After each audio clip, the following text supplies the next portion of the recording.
जय श्री कृष्णा, राधे राधे दोस्तों। सुबह सुबह मॉर्निंग वॉकिंग में हूँ और मैं बड़ा ही प्रसन्न चित्त से आनंदित हूँ और मैं आपको कुछ संदेश बताना चाहता हूँ। मैं यहाँ ज्ञान परोस में नहीं आता हूँ, मेरे मन में कुछ बातें आती है तो मैं वीडियो में बनाकर पोस्ट कर देता हूँ ताकि किसी बंदे भाई को, मेरे ऐसे बहुत सारे फ्रेंड्स हो गए हैं, मेरे व्यूअर्स बहुत हो गए हैं, सब्सक्राइब करने वाले, कमेंट करने वाले, राधे राधे कहने वाले बहुत हो गए हैं। तो आपकी ज़िंदगी में एक बात याद रखेंगे कि आपके पास जो भी आते हैं, आपके घर में हो, आपके मन में हो, आपकी ज़िंदगी में हो, जो भी आते हैं उसका कई कारण होते हैं। कुछ तो लोग आते हैं भाव से, जो अति उत्तम है, और दूसरे कुछ लोग आते हैं अभाव से, मदद के ख्याल से, तो उसको भी आप मदद कर ही देते हो, बहुत अच्छी बात है। और तीसरे लोग आते हैं आपके प्रभाव से, ये बहुत सौभाग्यशाली है।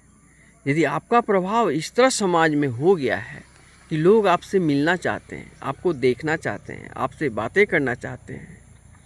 मेरे साथ भी यही होता है, मेरे साथ बहुत सारे लोग जुड़ते हैं, बहुत सारे लोग आते हैं, बहुत सारे लोगों का मन में कुछ प्रश्न रहता है तो उसका समाधान करने का कोशिश करता हूँ। एक बात याद रखेंगे कि ज्ञान और हरि, इसका कोई अंत नहीं है।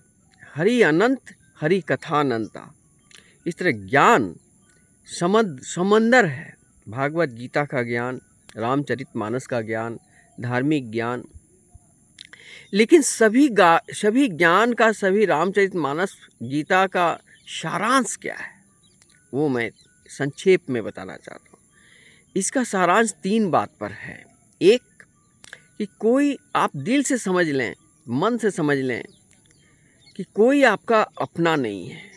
ये जगत में जितने दिख रहे हैं ये आपका सच्चा रूप से कोई आपका अपना नहीं है। ये गीता का ज्ञान है। और श्री कृष्ण अर्जुन से कहते हैं कि इस मोह में मत रहना कि तुम्हारा कोई अपना है। इस बात को जब अर्जुन को विश्वास नहीं हुआ तो फिर कृष्ण ने एक ऐसी रचना रची जिसमें चक्रव्यूह में अभिमन्यु का जब वध हुआ तब उनका मोह टूट गया, तब जाकर के वो बाण चलाए और युद्ध में जीते। तो इसी प्रकार हमारी ज़िंदगी में कहीं न कहीं अर्जुन है और दुर्योधन है और इन दोनों में युद्ध चलते रहता है। इसलिए सबसे अहम बात ये है कि मोह में मत रहना, ये भ्रम में मत रहना कि कोई तुम्हारा अपना है। इसलिए सोच समझकर चलो, भक्ति मार्ग में आओ। राधे राधे।